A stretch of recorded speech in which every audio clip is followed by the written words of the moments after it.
Hello friends, नमस्कार। Welcome back my channel target teacher job. मैं प्रियंका स्वागत करती हूँ आप सभी का आपके अपने चैनल टारगेट टीचर जॉब में।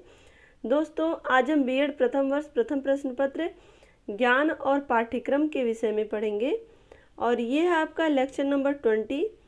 तो यहाँ पर हम देख रहे थे, इसके पहले देखा था हमने प्रकृतिवाद शिक्षा के उद्देश्य और प्रकृतिवाद शिक्षा के पाठ्यक्रम, और आज हम देखेंगे प्रकृतिवाद और शिक्षा विधि। तो दोस्तों, यहाँ पर शिक्षा विधि देखने से पहले एक बार प्रकृतिवाद शिक्षा के उद्देश्य और पाठ्यक्रम के विषय में चर्चा कर लेते हैं। प्रकृतिवाद में हम देखें तो शिक्षा के उद्देश्यों के संबंध में प्रकृतिवादी विचारकों ने भिन्न भिन्न विचार दिए। प्रकृतिवादियों के अनुसार मनुष्य की प्रकृति जन्म से स्वच्छ, निर्मल एवं निर्दोष होती है। उनमें समस्त बुराइयां समाज के माध्यम से आती हैं। प्रकृतिवाद के अनुसार मनुष्य की आंतरिक शक्तियों का विकास कर उसे सुख प्रदान करना शिक्षा का मुख्य उद्देश्य होता है। और इसी तरह से हमने देखा अलग अलग विचारकों ने प्रकृतिवादी शिक्षा के अलग अलग उद्देश्य बताएं। मैकडूगल ने बताया कि मूल शक्तियों एवं प्रवृत्तियों का उन्नयन, मार्गान्तीकरण, सह नियोजन और समरूप क्रियाशीलता।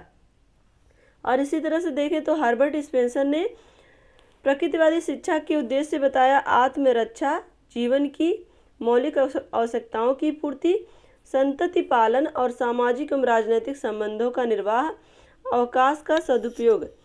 और लैमार्क के अनुसार देखें तो प्रकृतिवादी शिक्षा के उद्देश्य परिस्थितियों के साथ अनुकूलन की क्षमता, शारीरिक तथा मानसिक स्वास्थ्य के प्रति और सुरक्षा के प्रति।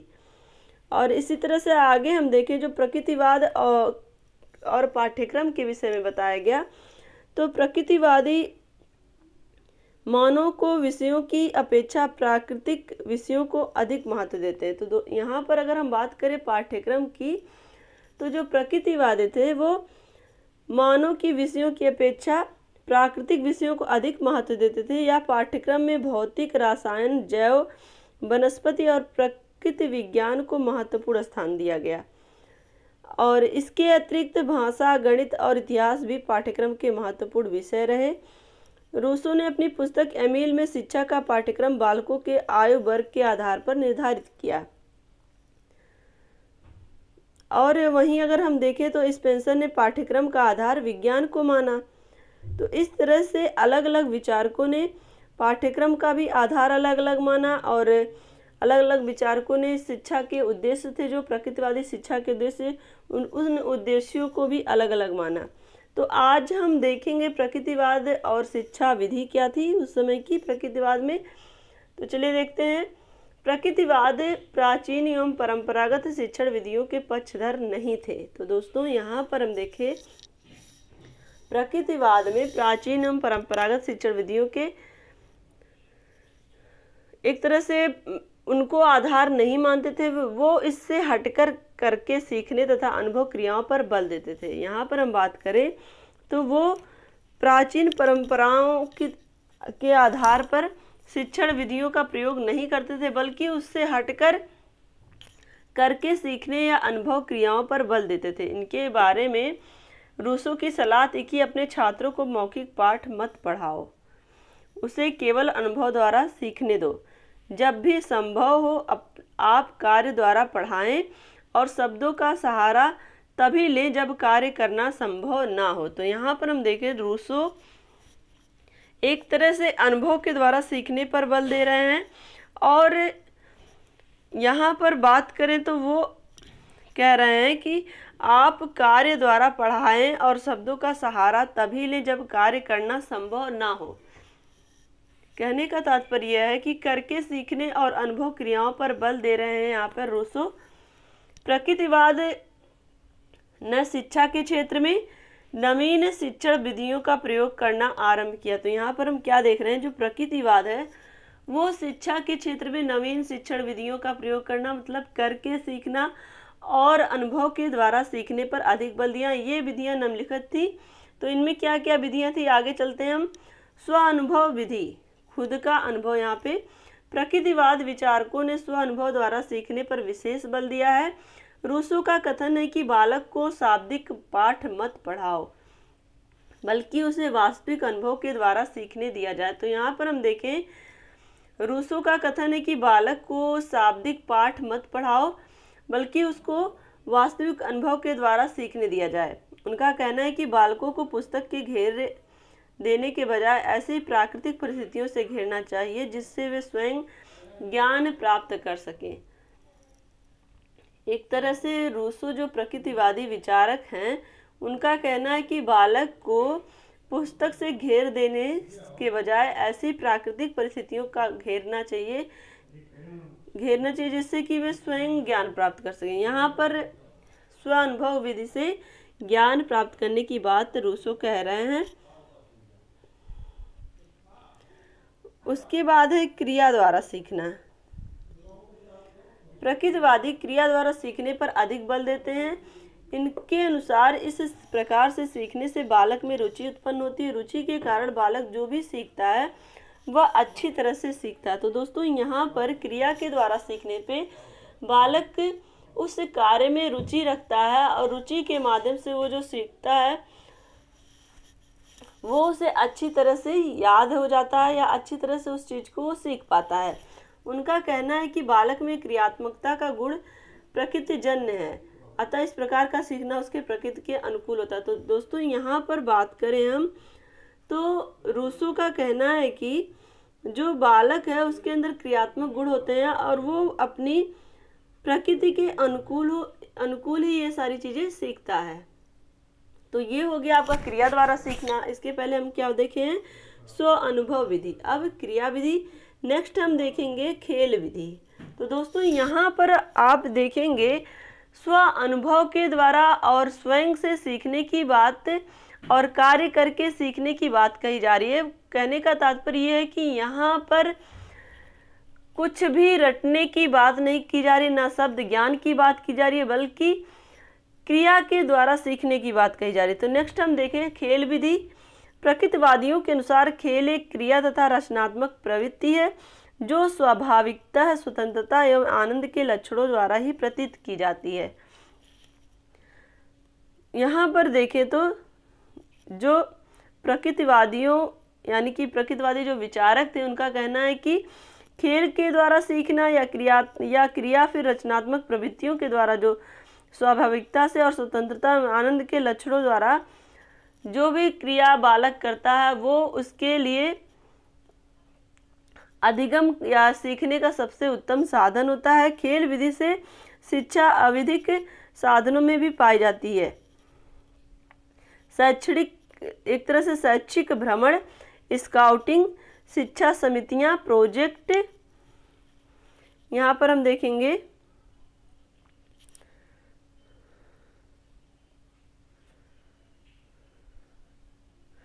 पद्धति। ऐसे यहाँ पर हम देखें तो इनका कहना है कि शैक्षिक भ्रमण, स्काउटिंग, शिक्षा समितियां, प्रोजेक्ट, पद्धति आदि से शिक्षा देना खेल विधि के ही रूप कहे जा सकते हैं। तो यहाँ पर खेल विधि के अंतर्गत कौन कौन से कार्य आते हैं? शैक्षिक भ्रमण, स्काउटिंग, शिक्षा समितियां, प्रोजेक्ट कार्य या प्रोजेक्ट पद्धति, ये सारी शिक्षा देना खेल विधि के ही रूप कहे जा सकते हैं। J.S. रॉस के अनुसार वास्तव में इस सिद्धांत में शिक्षा की वे समस्त विधियां आ जाती हैं जिससे प्रसन्नतापूर्वक स्वतः स्फूर्ति, सृजनात्मक कार्य की भावना का पोषण होता है और उसके क्रियात्मक कारण अनंत हैं। तो दोस्तों, यहाँ पर हम देखें कि जो बालक जिसमें रुचि ले और साथ ही वो प्रसन्न मन से खुद एक तरह से ऊर्जावान महसूस करते हुए सृजनात्मक कार्य करे, ऐसी भावना का पोषण होता है यहाँ पर, और उसके माध्यम से एक तरह से सीखने का कार्य भी होता है जिसे हम कहेंगे शिक्षा प्राप्त करना। नंबर 4 हम देखें प्रत्यक्ष अनुभव विधि। प्रकृतिवादियों के अनुसार बालक को सामाजिक जीवन के प्रत्यक्ष अनुभव का अवसर प्रदान किया जाना चाहिए। प्रत्यक्ष अनुभव विधि में जो भी बालक के ज्ञान अर्जन करे वो अपने समक्ष प्रत्यक्ष रूप से अनुभव करे, क्योंकि यह ज्ञान शाब्दिक ज्ञान की अपेक्षा रुचिकर और आनंदमय होता है। तो दोस्तों, शब्द ज्ञान में बालक कभी कभी बोर भी होगा, लेकिन ऐसे कार्यों में जहाँ पर बच्चा एक्टिविटी कर रहा है या फिर कह सकते हैं जहाँ पर वो रुचि ले रहा है तो वहाँ पर वो अच्छे ढंग से सीख पाएगा। उनका कहना है कि विद्यालय स्वशासन को स्थापित कर बालकों को सामाजिक जीवन का सच्चा ज्ञान प्राप्त करने का अवसर प्रदान किया जाना चाहिए। विद्यालय में स्वशासन को स्थापित कर बालकों को सामाजिक जीवन का सच्चा ज्ञान प्राप्त करने का अवसर प्रदान किया जाना चाहिए। उदाहरणार्थ, यदि बालक को विद्यालयी परिवेश में ताजमहल का शाब्दिक ज्ञान कराया जाए तो वह ताजमहल के बारे में उतना नहीं सीख पाएगा जितना वह ताजमहल का प्रत्यक्ष अनुभव करके प्राप्त कर सकता है। तो दोस्तों यहाँ पर उदाहरण के माध्यम से ये बताने की कोशिश की गई कि शब्दों के माध्यम से अगर हम किसी भी वस्तु के बारे में या स्थान के बारे में शब्दों के माध्यम से बता रहे हैं, उसके बारे में चाहे जितना हम लिख पढ़ लें, लेकिन अगर उसको हम प्रत्यक्ष देखें तो वो बहुत ही ज़्यादा एक तरह से कह सकते हैं सूटेबल रहेगा, या फिर बहुत ही ज़्यादा दिनों तक बच्चा उसके बारे में जान सकेगा, उसको वो चीज़ें भूलेंगी नहीं। और कहने का तात्पर्य ये है कि यहाँ पर प्रत्यक्ष चीज़ों को देखने की बात हो रही है, अपेक्षाकृत उसके बारे में लिखने या पढ़ने या सुनने के। तो एक तरह से प्रकृतिवादी जो विचारक थे वो प्रत्यक्ष अनुभव पर अधिक बल देते थे। क्लियर।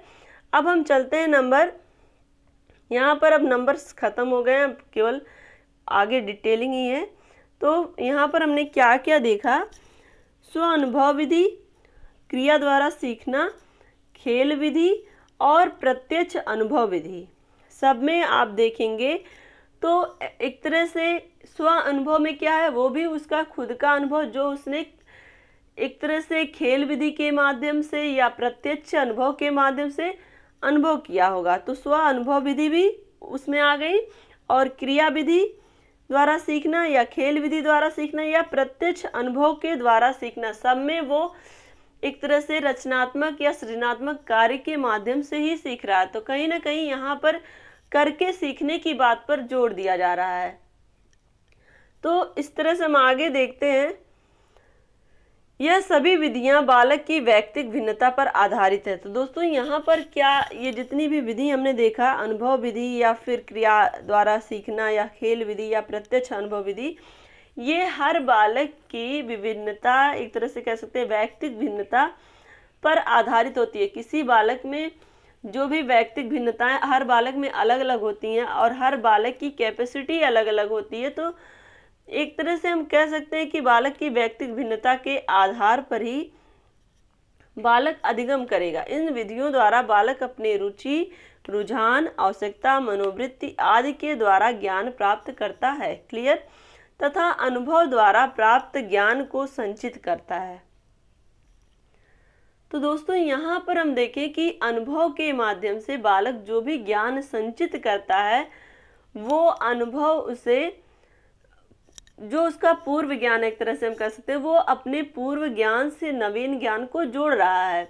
जो भी वो पहले जान रहा था अनुभव के माध्यम से, उस अनुभव के आधार पर ही वो अपने नवीन ज्ञान को जोड़कर आगे के ज्ञान को प्राप्त कर रहा है। इन विभिन्न विधियों का प्रतिफल यह है कि आने वाले दार्शनिक चिंतक शिक्षा पद्धति में प्रोजेक्ट मॉन्टेसरी, किंडरगार्टन, डाल्टन आदि विधियों का प्रतिपादन करते हैं। तो दोस्तों इसके बाद अगर हम देखें, आज प्रकृतिवादी विचारकों के जो भी विचार रहे प्रकृतिवादी शिक्षा विधि के प्रति, तो उसमें जो भी विचार सामने आए उन्हीं को आधार बनाकर ही अलग अलग शिक्षण विधि या कह सकते हैं मॉन्टेसरी पद्धति या किंडरगार्टन, डाल्टन पद्धति आदि विधियों का प्रतिपादन किया गया। प्रकृतिवादी शिक्षण विधियों के प्रभाव के कारण विभिन्न प्रकार के खोज हुए। तो यहाँ पर हम देखें, एक तरह से अगर हम देखें तो जो प्रकृतिवादी विचारक थे वो वैज्ञानिकता पर आधारित थे। उनके जो विचार थे वो वैज्ञानिकता पर आधारित, वो ऑथेंटिक चीज़ों को ही मानते थे। जैसे जो चीज़ें वो स्वयं देखते थे, स्वयं अनुभव करते थे, स्वयं उसका प्रयोग करते थे, वैसे ही शिक्षा वो अपने छात्रों को दे रहे थे। तो यहाँ पर हम देखें, पेस्टोलॉजी और स्पेंसर ने आगे चलकर शिक्षण सूत्रों का प्रतिपादन किया। ये भी प्रकृतिवादी विचारक हैं।